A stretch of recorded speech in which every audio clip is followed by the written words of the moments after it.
नमस्कार दोस्तों, welcome to GST Etawah YouTube channel. दोस्तों, जनवरी 2022 में जीएसटी पोर्टल में न्यू फंक्शनैलिटी अवेलेबल हुई हैं। वो क्या फंक्शनैलिटी अवेलेबल हुई हैं जानते हैं इस वीडियो में आगे बढ़ने से पहले चैनल को सब्सक्राइब कर लें, बेल आइकन प्रेस कर लें, जिससे कि आपको time to time GST income tax की ऐसी अपडेशन की वीडियो मिलती रहे।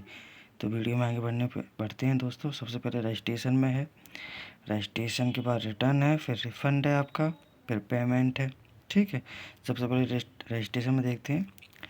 रजिस्ट्रेशन में है Aadhaar authentication mandatory for filing of revocation application form REG21 by a normal tax payer. Normal taxpayer will now not be able to file revocation application form REG21 if they have not got their Aadhaar authentication done eKYC verified with Aadhaar Enrollment ID। दोस्तों, अगर आपने आधार authentication नहीं कराया है portal पर, GST portal पर, तो आप रिवोकेशन एप्लीकेशन REG21 फाइल नहीं कर पाएंगे अगर आपका जीएसटी पंजीयन कैंसिल हो जाता है तो। ठीक है, फिर इन्होंने लिखा है submission of Aadhaar enrolment ID KYC verification registry. यही बताया कि एचिटिंग ए न्यू रजिस्ट्रेशन को KYC या आधार ऑथेंटिकेशन मैंडेटरी कर दिया गया है, वो भी बताया गया। अगला इस पर चेंज बड़ा है, इसमें है जी filing of application for revocation of cancellation of registration in form REG21 by tax payer. इसमें क्या है, the tax payer can be file an application for revocation cancellation of registration done by the tax official suo moto within 30 calendar day from the date which cancellation order was passed.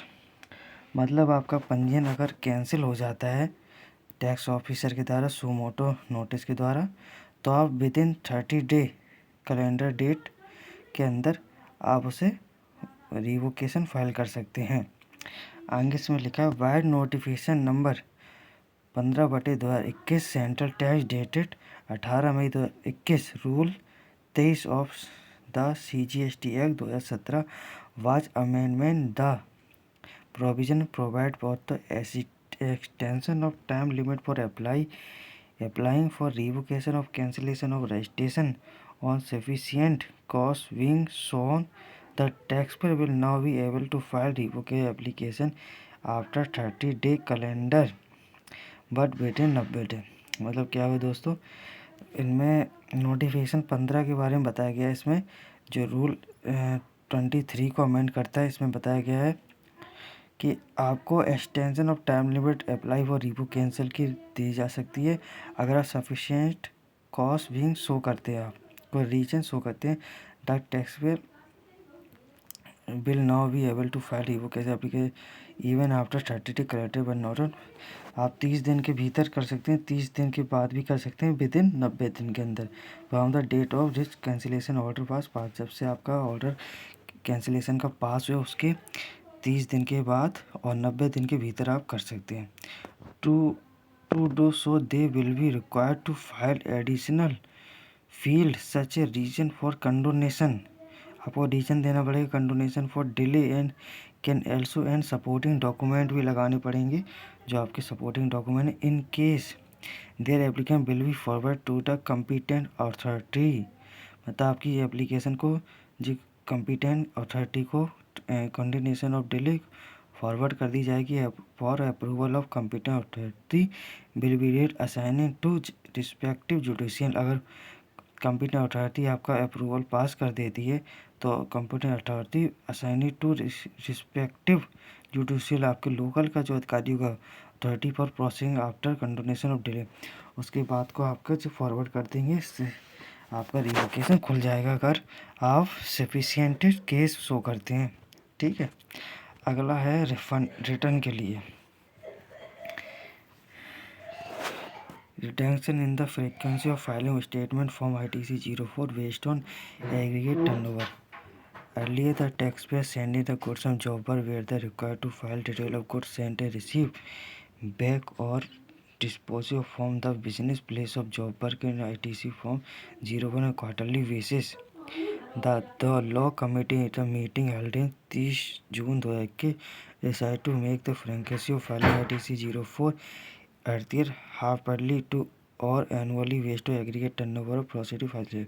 दोस्तों पहले क्या था, जो ITC 04 था job worker का, वो form पहले quarterly basis था।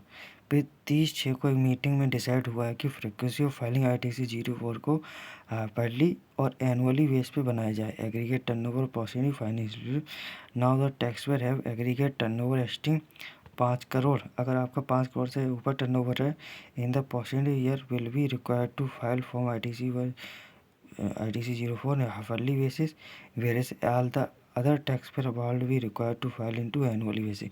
अगर आपका 5 करोड़ से ज़्यादा है तो आप हाफ-ईयरली भरेंगे, अगर 5 करोड़ से कम है आपका जॉब वर्क का तो आप एनुअली फाइल करेंगे ITC 04। पहले यह क्वार्टरली होता था।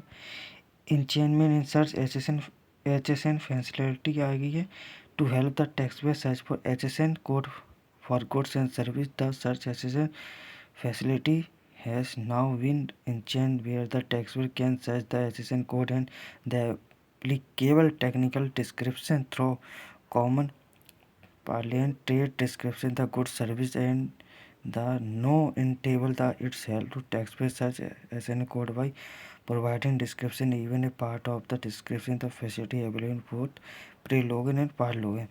आप HSN कोड अब GST पोर्टल पर सर्च कर सकते हैं। आप चाहे लॉगिन करके सर्च करें या विदाउट लॉगिन भी, दोनों तरीका से सर्च कर सकते हैं। उसमें बताया गया आप कहाँ से सर्च करेंगे।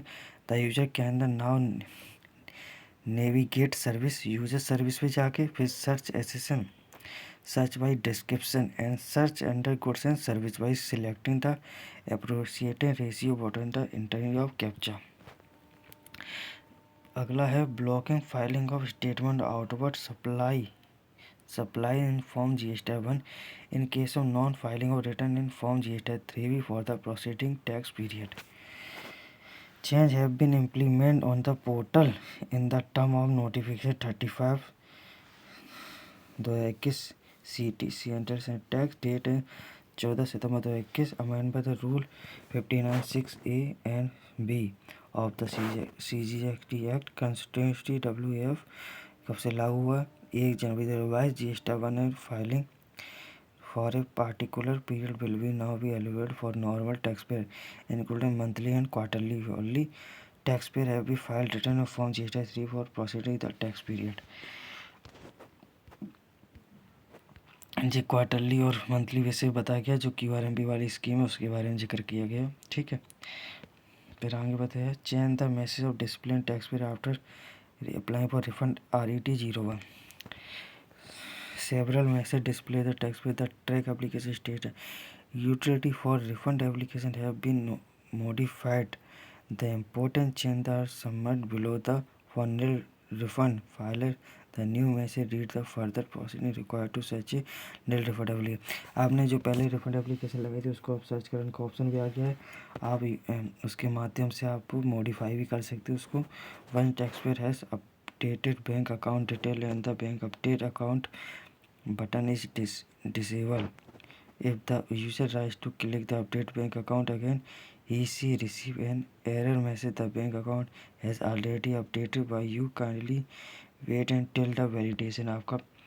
आपका जब तक वेलिडेशन एरर ना आ जाए तब तक आप वेट करिए। Now under the basic delay in tax period of show in pay login after category now depending the category of refund किस कैटेगरी का आप डिपेंड करेंगे। Under the basic detail GST will be also display the both प्रे बार login. आप ARN के जरिए पहले लॉगिन करके भी सर्च कर सकते हैं स्टेट और लॉगिन से पहले भी सर्च करते हैं, दोनों तरीका है। तो इसमें आज इतना ही बताया गया है और नॉर्मली है वो removal of name of merger bank के बारे में बताया गया है, ठीक है। और कुछ खास नहीं है। सबसे मोटा पेज रिवोकेशन वाला जो बताया गया है और आधार ऑथेंटिकेशन के बारे में ये बताया गया है। तो दोस्तों कैसी लगी आपको वीडियो में कमेंट्स करके ज़रूर बताएं और चैनल को सब्सक्राइब करने जाने से पहले जैसे आपको time to time GST income tax की ऐसी इन्फॉर्मेशन वीडियो और इनकम टैक्स की इन्फॉर्मेशन वीडियो समय से मिलती रहे। Thank you for watching.